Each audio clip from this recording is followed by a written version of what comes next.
Disclaimer, you're about to watch the best airline manager 4 content on YouTube, even if I say so myself. Welcome to episode 3. Our planes are getting more and more worn, and we'll soon have to spend almost $100,000 on maintenance. We'll soon also have to spend a lot of money on fuel and CO2 quotas. Currently, we have enough fuel for 10-plus flights, but it will be wise to buy up fuel at a low price before we need it.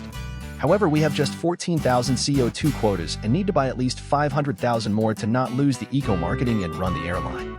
And because we're planning to grow Hustler Air into a billion-dollar airline, I thought this would be the best time to perform an IPO. I also realized that with an IPO, I can also invest in shares of other airlines.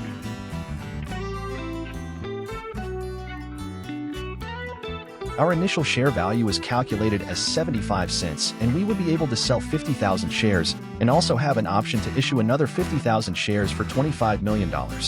It also showed a graph of the share value, so we can track the progress of the airline in the future with the rise in share value. Now our next step would be to invest in the stocks of other upcoming airlines.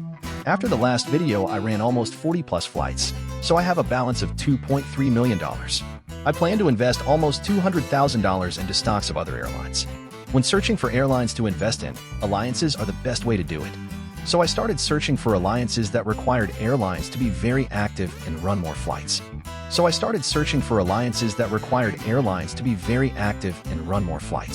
The Grizzly Group was one of these alliances that specifically mentioned members who were inactive for 3 days would be kicked out. Now in these alliances, we must choose airlines that are just starting to grow and have potential. One of these airlines was Moaga Airlines.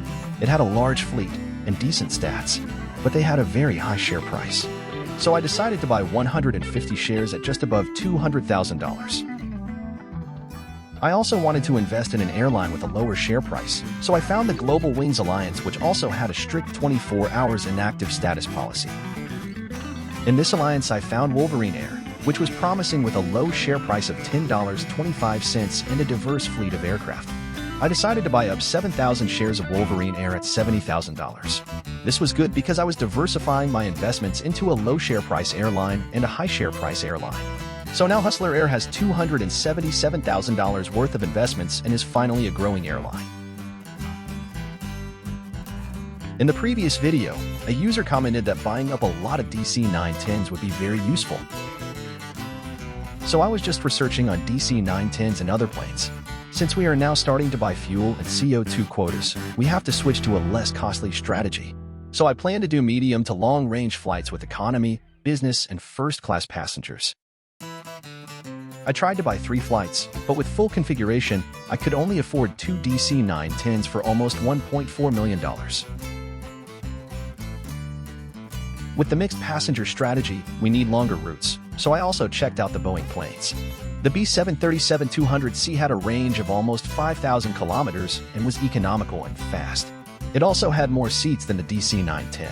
But the biggest drawback was that the plane costed almost as much as 3 fully configured DC-910s.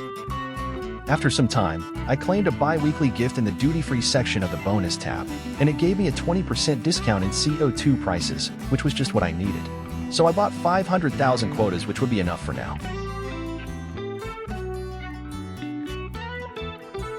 And that's the end of episode 2. Comment down below which plane I should buy.